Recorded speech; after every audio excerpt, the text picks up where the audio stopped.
جب نصرانیوں کا وفد آیا تھا جی اپنا عبد المسیح کی قیادت میں 70 آدمی آئے حضور کی خدمت میں. ان میں ان کے علماء بھی تھے، ان کے پیر بھی تھے، ان کے بزرگ بھی تھے، ان کے تاجر بھی تھے، ان کے بڑے بڑے پڑھے لکھے اسکالر بھی تھے. سب حضور کی خدمت میں آئے. یہ نجران سے آئے تھے.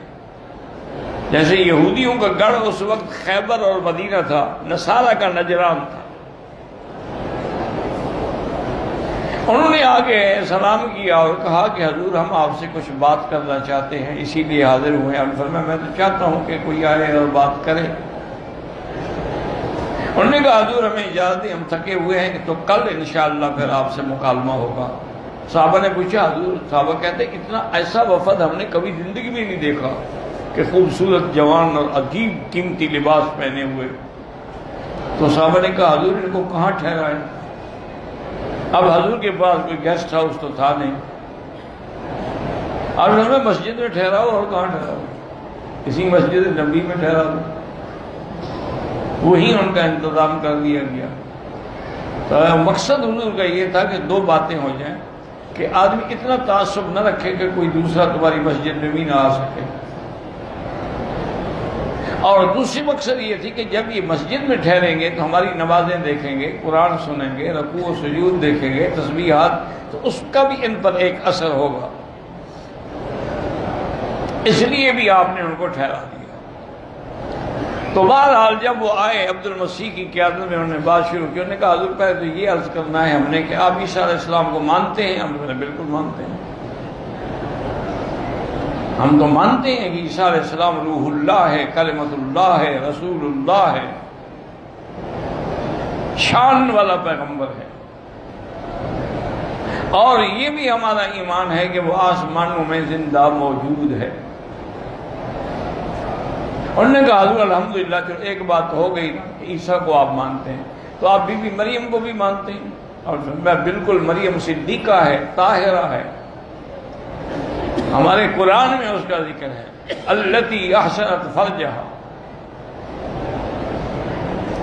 تو انہوں نے کہا حضرت چلو ہمارا دوسرا مسئلہ بھی حل ہو گیا، اب صرف ایک مسئلہ باقی، اس کا جواب دے دیں. کیا حضرت عیسیٰ کے علاوہ دنیا میں کوئی اور بھی بچہ ہے جو بغیر باپ کے پیدا ہوا ہو؟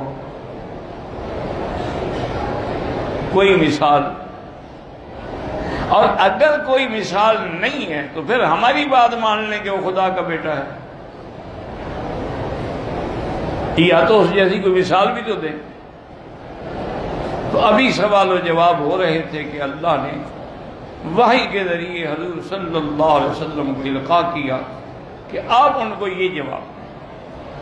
آپ نے فرمایا کہ ہاں ان مثل عیسیٰ عند اللہ کمثل آدم خلقه من تراب ثم قال له كن فيكون. عیسیٰ علیہ السلام کی مثال ایسی ہے جیسے آدم. عیسیٰ اگر بغیر باپ کے پیدا ہوا ہے تو آدم کا تو نہ باپ ہے نہ ماں ہے. اس کی چلو ماں تو ہے، اس کا تو باپ بھی نہیں ماں بھی نہیں، اللہ نے مٹی سے پیدا فرمایا ہے. اور اگر باپ نہ ہو وہ بیٹا بن جاتا ہے، تو جس کا باپ بھی نہ ہو ماں بھی نہ ہو وہ خدا بن جائے گا. اب نصارہ کی تو زبان بند ہو گئی، کوئی جواب ہی نہیں دے سکتے. کیا جواب دیں؟ انہوں نے کہا اچھا حضور ہمیں مزید ٹائم دیں کہ ہم آپس میں بیٹھ کے، اب دلائل آپ کے آ گئے ہیں، ہم اس پہ غور کر لیں. تو بالکل کریں. وہ اپنے مقام پہ چلے گئے اور اللہ پاک نے قرآن میں حکم دیا اپنے نبی کو کہ میرے محبوب اب یہ آپ کے پاس آئے ہیں تو ان کو بھاگنے نہ دیں، ان کو کہیں کہ مباہلہ کریں. آپ ان کو حکم دیں ندعو ابناءنا وابناءکم ونساءنا ونساءکم وانفسنا وانفسکم ثم نبتہل فنجعل لعنت اللہ علی الکاذبین. تم بھی اپنے خاندان کو لے آؤ، ہم بھی اپنے خاندان کو لے آتے ہیں اور میدان میں کھڑے ہو کے دعا کرتے ہیں کہ یا اللہ ہم دو میں سے جو باطل ہو اس کو ہلاک کر.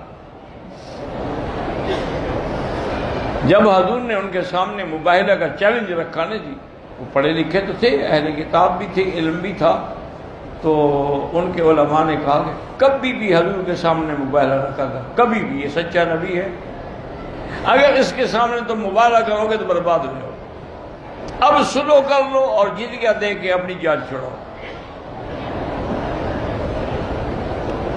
انہوں نے کہا حضور ہم مباہلہ نہیں کرتے، آپ سے سلو کرتے ہیں، آپ جو ہمیں حکم فرمائیں ہم اتنا جزیہ سالانہ دیا کریں، ہم پہنچائیں گے، ہمیں اجازت ہے، ہم آپ کے سامنے کھڑے ہو گئے مباہلہ نہیں کرتے۔